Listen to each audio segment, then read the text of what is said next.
agora de algo muito sério e que tem tido uma incidência grande, principalmente em mulheres, né? A gente vê que a maior incidência é em mulheres, são tumores cerebrais. Confira essa matéria que já já eu volto para conversar aqui com você, com o neurocirurgião, Dr. Júlio Pereira, e vai tirar as nossas dúvidas. Convulsões, dores de cabeça, náuseas ou vômitos, alterações visuais, de consciência, fala e até mesmo de humor, além de dormência em algum braço ou perna. Estes são alguns dos sinais de alerta que o organismo produz em casos de tumores cerebrais, doença que atinge 4 a cada 100 mil mulheres. O levantamento realizado entre 2010 e 2012, com 369 pacientes do Serviço de Neurocirurgia do Hospital do Servidor Público Estadual, pelo Instituto de Assistência Médica ao Servidor Público Estadual, indica a predominância de cânceres cerebrais em mulheres. Os meningiomas, tumores das meninges, são o tipo de cânceres cerebrais primários mais encontrados, com taxa de incidência 2,3 vezes maior em mulheres do que em homens.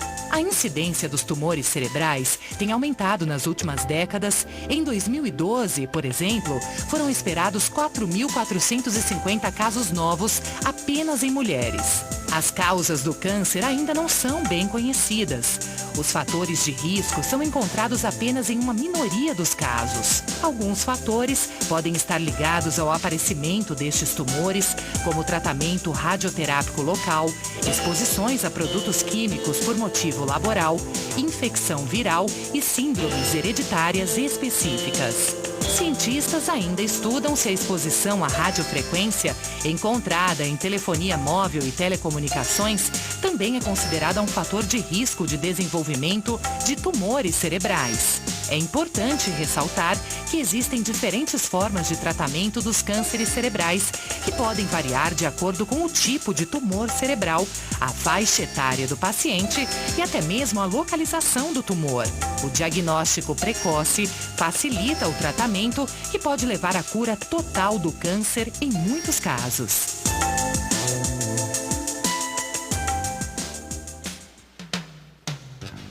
E para falar mais sobre isso, hoje nós, no Pergunte ao Doutor, estamos trazendo o Dr. Júlio Pereira, que é neurocirurgião especialista em neurocirurgia, membro titular da Sociedade Brasileira de Neurocirurgia e em radiocirurgia e neurocirurgia funcional pela Universidade da Califórnia em Los Angeles e nos Estados Unidos, claro, autor de 2 livros, Após um Tumor Cerebral e Escrito em Letra de Médico. O Dr. Júlio faz parte da equipe do professor Dr. Raul Marino Júnior no tradicional Hospital Beneficência Portuguesa aqui de São Paulo e atua também nos hospitais de São José e Hospital Sírio-Libanês. É reconhecido por seu atendimento humanizado. Tudo bem, doutor Júlio? Tudo Nosso ótimo. bom dia. Bom dia, Alice. Bom, eu vi aqui pelas estatísticas que o câncer, o tumor cerebral, ele tem assim uma incidência maior nas mulheres. Por quê? Isso é bem interessante, né? A principal informação que a gente pode dar é que as mulheres, elas vivem mais que o homem. Essa é uma informação importante, né? Então elas têm uma possibilidade maior de ficar doente. Sem dúvida. O outro aspecto importante é a relação hormonal. Então, muitos desses tumores cerebrais, ele tem receptores hormonais. Principalmente, por exemplo, o meningioma, que foi citado no início do programa. O meningioma, ele é um tumor como? Meningioma é que se aloja onde? Isso é importante a gente mostrar. A gente tem a caixa craniana, né? Então, abaixo da pele, o que a gente palpa aqui rígido é a caixa craniana. Abaixo da caixa craniana tem o encéfalo. O encéfalo, ele é todo protegido pelas meninges. Então, seria uma pelezinha. Uma pelezinha, isso, que protege o encéfalo. O encéfalo é o órgão mais importante da gente, então ele é todo protegido, né? Pelo crânio e pela meninge. Então, essa meninge, se alguma célulazinha tem um crescimento anormal, dá um tumor conhecido como meningioma. Nossa, então espalha em todo. Geralmente num determinado local, mas pode ocorrer em qualquer local. Em qualquer local. Isso. Então, esse meningioma, me fala então desse daí. Isso. Por que é maior nas mulheres? Isso. O meningioma especificamente, ele é um tumor que ocorre nas mulheres, mais comum entre 40 e 60 anos, é o período de descoberta. Então ele é um tumor benigno, o crescimento é lento e ele tem alguns receptores de progesterona e de estrógeno, que é o hormônio das mulheres. Então quem, por exemplo, está fazendo uma reposição hormonal e tem uma tendência a isso, de repente está até alimentando? Essa pergunta é muito importante, que quando a gente encontra na mulher e a mulher está perto do período da menopausa, a gente informa, geralmente esses tumores param de crescer e se estabilizam. Então o tumor benigno, o tumor cerebral, a primeira decisão do médico é, vai precisar fazer uma abordagem ou não? Tá. Muitos desses tumores a gente encontra e a gente só acompanha. Só acompanha mas qual que é o sintoma? Isso. O sintoma mais comum é a dor de cabeça, né? Nosso crânio é uma caixa fechada. Então, qualquer efeito de massa, qualquer lesãozinha que vai crescendo, pode dar essa dor de cabeça. Então, o mais importante que o médico vai imaginar quando se refere a um tumor é, número 1, qual o tipo de tumor? Então, a gente tem dezenas de tipos de tumores que podem afetar o cérebro. Número 2, qual a localização desse tumor? Existem localizações que a abordagem cirúrgica é mais simples. Por exemplo? Isso. O meningioma, que é o que a gente está citando no início, ele é um tumor que dá convexidade do cérebro. Então, ele está nessa região superficial, abaixo do osso. Então, um tumor que está superficial, a abordagem cirúrgica envolve menos riscos. Tá. Uma mais profunda, é claro, que envolve riscos maiores. Isso. E o nosso cérebro, cada regiãozinha tem uma função. Que outros hormônios podem alimentar tumores cerebrais? Isso. Por exemplo, tumores específicos das mulheres, né? O CA de mama pode dar metástase. Hoje em dia é muito interessante isso. Todo mundo tem a impressão, né? Tumor está acontecendo mais, né? Uma frequência maior, né? É verdade, doutor. A primeira informação é, os exames são recentes. Então, se a gente for imaginar tomografia e ressonância, a tomografia da década de 70, a ressonância se popularizou na década de 80. Então, é muito recente, né? Chega ao Brasil, final da década de 80, início da década de 90. Então, hoje, a primeira informação, a gente descobre muito mais. Antigamente, as pessoas tinham as doenças, faleciam e ninguém sabia o que era, né? Ah, tá. Então, hoje o diagnóstico, né, você tem um diagnóstico muito mais rápido. Eu estava vendo aqui que há várias coisas que podem desencadear, inclusive celular. Isso. Há uma discussão grande, ele não se fechou. Não. Tudo em medicina, a gente tem evidência científica, né? Então, começou uma discussão muito grande porque, potencialmente, a radiofrequência poderia predispor algumas lesões, mas isso não está comprovado. Houve uma mudança e um debate muito grande no ano passado, porque um órgão americano mudou o celular como algo que com certeza não dava câncer para uma possibilidade, mas ainda não tem evidência de que realmente predispõe câncer. Tá. Esse perto do ouvido, tudo, o Tex não, o Tex fica mais longe. Essa é uma discussão que ainda a medicina não bateu o martelo ainda, né? Se tem incidência ou não. O que ocorreu... O que mais pode provocar? Fumo, álcool, o que mais? O primeiro fator é o fator genético, né? A gente na medicina sempre divide fatores modificáveis e os não modificáveis. Infelizmente, os não modificáveis a gente não pode agir. Então, o genético é um dos fatores mais importantes. Tá. Quais são os modificáveis? O cigarro, principalmente. Então, o câncer, a gente falou do câncer de mama, é o mais comum nas mulheres, e que pode mais dar metástase, e o segundo é de pulmão. E o câncer de pulmão é muito relacionado ao cigarro. Então, se existe um fator que para se afastar e causa risco de câncer em diversos órgãos, é o cigarro. O número 2 é a radiação. Então, a radiação gerada por um raio-x, muitas vezes por uma tomografia. Pessoas que trabalham na área. E hoje em dia a gente está fazendo muito mais exames, né? Principalmente esses exames que envolvem raio-x, a gente tem que ter um cuidado muito grande. E outros agentes químicos, que é mais difícil a gente ter contato com eles. Então, outro dia eu estava vendo uma reportagem, não sei se estava vendo uma reportagem, estava lendo, que quando a gente tira uma radiografia, enfim, que a gente deveria pedir também um protetor aqui para o pescoço, porque isso tem feito com que pessoas que têm que fazer um acompanhamento, de repente, radiológico, a algumas enfermidades assim, ficam expostos e aparecem, então, tumores na tireoide. confere, não? Hoje é um controle muito grande, né? Quando você faz o exame esporádico, não há necessidade. Mas todo profissional que trabalha nessa área, ele mede a quantidade de radiação. Então, o ideal é você seguir a rotina do serviço. Então, o serviço te orienta quando você vai precisar de uma proteção específica. E quem vai tirar pode pedir, então, proteção também para o pescoço? Isso. Pergunta ao serviço, cada serviço ele entende a dose de radiação que é dada no exame. O que a gente tem que se cuidar e se preocupar muito é a quantidade. A gente percebe muitas vezes hoje, né, a quantidade de vezes que um paciente, principalmente uma criancinha, né, que vai ter muito mais tempo de incidência de radiação, né, com queda, traumatismo, né? Procurar sempre o médico, ouvir as orientações, para a gente fazer o exame só quando for realmente necessário. Produtos químicos, tintura, enfim, todo tipo de química que a mulher põe na cabeça, né? Afeta, tem algum tipo de dano? Porque esses produtos, eles têm que ser usados, tipo, 20 em 20 dias, sei lá. Tem algum tipo? Historicamente, a gente aprendeu muito, né? Desde a pintura, que antigamente envolvia algumas substâncias que poderiam lesar o ser humano, hoje é um controle muito grande, né? Todo produto que as pessoas utilizam, que as mulheres, produtos de beleza, elas têm uma autorização. E isso envolve órgãos reguladores também. Então, dá uma segurança muito maior. Óbvio que a história mostra que a gente aprende com o tempo, né? Então, muitas vezes, algo que não é tido como lesivo... O formol? O formol, a princípio, eu não tenho nenhuma informação dela gerar um tipo de câncer. Óbvio que a pele, né, alguns outros cuidados são necessários. A maioria, quando a gente fala produtos químicos, são produtos relacionados com a indústria. Então, a maioria dos estudos que a gente identificou existia uma indústria em determinada região e começou a se fazer estudo e percebeu incidência maior de tumor em pessoas que moravam próximas àquelas regiões. Então, são esses casos. Doutor Júlio, a gente está vivendo uma catástrofe agora em Santos, né?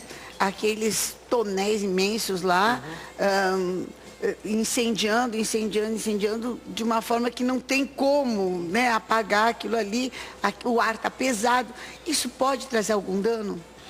Pode ser uma suspensão? É difícil a gente afirmar agora nesse momento, né? Porque eu não tenho informação de que conteúdo quais são as substâncias, até porque a gente sabe que o combustível existe de diversos tipos, né? Os fatores hoje que a gente sabe, está muito comprovado, que a gente fala do cigarro, você imagina só quem fuma, né? Mas o fumante passivo também é importante. O que convive nesse lugar. O que convive nesse lugar. Crianças que às vezes os pais fumam, ambientes que existem pessoas fumando, todo esse cuidado a gente tem que ter numa intensidade muito grande. E o segundo aspecto muito importante teve um sintoma, procurar o seu médico, né? Hoje em dia, no Brasil, a gente vê que as pessoas procuram os especialistas, né? Tem uma dor de cabeça, eu quero um neurologista, eu quero um neurocirurgião. O mais importante é ela ter o médico que acompanha ela, que é o médico generalista. Então, todo paciente que me procura, muitas vezes com sintoma, informa quem é seu médico de base, quem é o seu médico da família, quem é seu clínico, que é o profissional que conhece o paciente. E vai encaminhar. E ele consegue identificar melhor o sintoma, que é um sintoma. A dor de cabeça é muito comum, né? 40% da população. A dor de cabeça provocada por tumor, ela tem alguma coisa assim diferente da outra? Ela é diferente. Como é que ela é? Para você ter uma ideia, a gente chama sinais de alerta, né? Quais são os sinais de alerta que vão preocupar e deve se procurar o médico, né? Se é uma dor de cabeça nova, com intensidade diferente da corriqueira, se é uma dor de cabeça que ela não cede muitas vezes com o uso da medicação, se é uma dor de cabeça que é associada a outros sintomas, isso é o mais importante. Por exemplo, o cérebro da gente, cada regiãozinha, a gente consegue ver aqui, ela tem uma função diferente. Então, se o paciente tem uma lesão próximo da área motora, ele pode ter dor de cabeça associada a uma fraqueza. E ficar meio paralisado ou um órgão não mexer direito? Isso. É importante essa sua pergunta, porque quando a gente fala fraqueza, a pessoa imagina que o braço não vai mexer mais. Não é isso. Muitas vezes ela nota uma fraqueza discreta. Hoje em dia é muito mais comum a gente ver. A hora que está com dor de cabeça, de repente um braço esquerdo não começa a mexer muito. Ou não começa a mexer. Ou não tem muita força. Ou não tem muita força. A gente quando imagina, a gente imagina no pior cenário, né? Que alguém que tem uma dor de cabeça está paralisado. Esse sem dúvida vai para o hospital. Não também, tem dúvida nenhuma. Mas às vezes o paciente tem uma dor de cabeça e tem uma fraqueza discreta, que muitas vezes ele não dá importância. Então, se algo no seu organismo modificou e isso está associado com a dor de cabeça, isso é um dos fatores mais importantes. Porque se o paciente descobre uma lesão menor a abordagem, é muito melhor e muito mais simples. Bom, doutor Júlio, agora vamos para... eu tenho um monte de pergunta aqui para falar, para fazer, mas eu queria saber dos seus aplicativos, porque você desenvolveu 11 aplicativos para que as pessoas possam obter uma cura, uma solução, né? De dor de cabeça a epilepsia. Tu passa por tumor e epilepsia. Como é que é isso daqui? Me explica um pouquinho sobre esses aplicativos. Eu acredito que a gente está vendo a revolução na saúde, né? Antigamente a saúde era só do médico, as pessoas não se informavam e elas iam para o médico dar o que deveria ser feito, né? Hoje em dia a internet... Hoje tem inclusive o doutor Google, né? A internet revolucionou. Tem muita informação ruim? Tem, mas tem muita informação boa. Então o importante é se filtrar a informação. Eu estimulo todo paciente meu a pesquisar sobre as doenças, né? Então, dentro desse contexto, eu comecei a fazer algumas atividades. Eu tenho um blog, tenho um Instagram de neurocirurgia, onde a gente troca informação. E é interessante porque eu só falo de neurocirurgia. E quando eu comecei, vai dar poucas pessoas, né? Hoje a gente tem mais de 70 mil seguidores no Facebook. Uau! Quase 20 mil no Instagram, e você percebe que as pessoas estão curiosas, elas querem saber, e isso é muito importante. E esses aplicativos, por exemplo, quem tem uma dor de cabeça crônica, quem tem uma enxaqueca, eu tenho uma pessoa conhecida que a gente ama muito, tem uma enxaqueca, assim, que simplesmente vai para o hospital. Tem aplicativo para isso? Tem. O aplicativo que a gente tem dor de cabeça é um dos mais baixados. Para a senhora ter ideia, tem mais de 20 mil downloads. Só colocar dor de cabeça, tanto na Apple Store como no Google Play. Botou dor de cabeça, vai aparecer o aplicativo. Nosso é o primeiro. Tanto em português e inglês. É interessante, tem 30% de download nos Estados Unidos, desse número. Então a pessoa descreve a dor de cabeça dela. Headache app. Então, a pessoa descreve a dor de cabeça dela, coloca as medicações que ela está usando.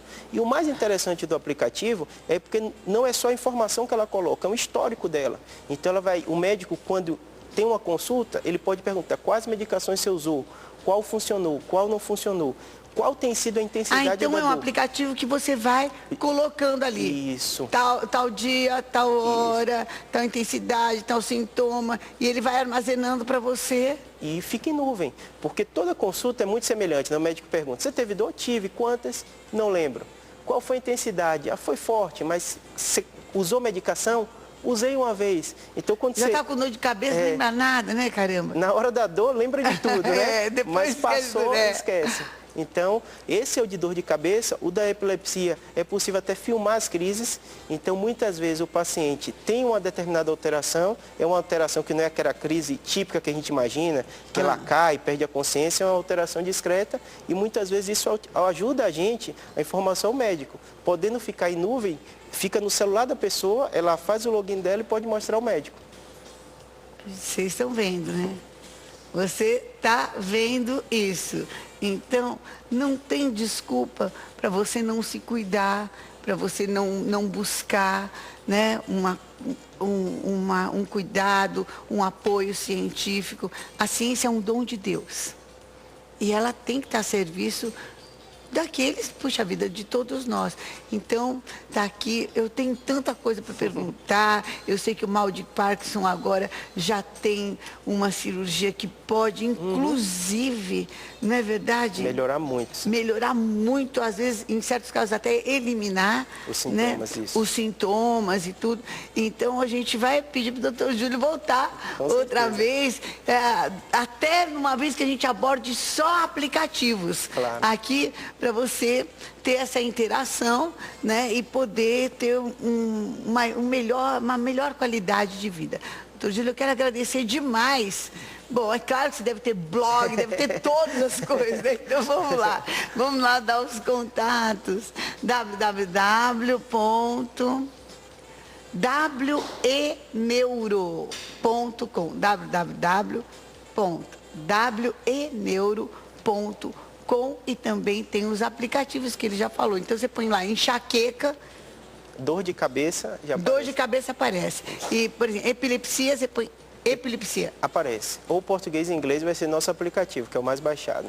Então, é isso aí. Hoje eu conversei então com o doutor Júlio Pereira, neurocirurgião, e ficou aqui a sua dica. Se tiver mais perguntas, a gente vai voltar conversando sobre esse assunto, que é super interessante. É maior incidência nas mulheres, mas não quer dizer que também nos homens não se verifique, né? Muito obrigada, um bom dia.